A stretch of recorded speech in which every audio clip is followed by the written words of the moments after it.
আমরা একদিন হঠাৎ করে বড় হয়ে যাই। তারপর বন্ধুত্বের সংখ্যা ক্রমশ কমতে থাকে আত্মীয়দের আনাগোনা।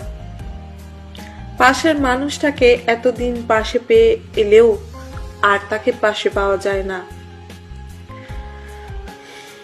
প্রিয়জনের থেকে প্রয়োজন বেশি হয়ে উঠি আমরা।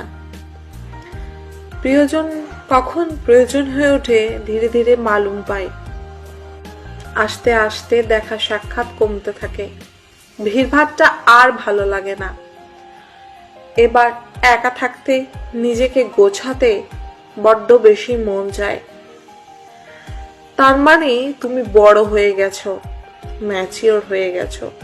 বয়সের সাথে সাথে ম্যাচুরিটি আসে না, আসে পরিস্থিতির চাপে।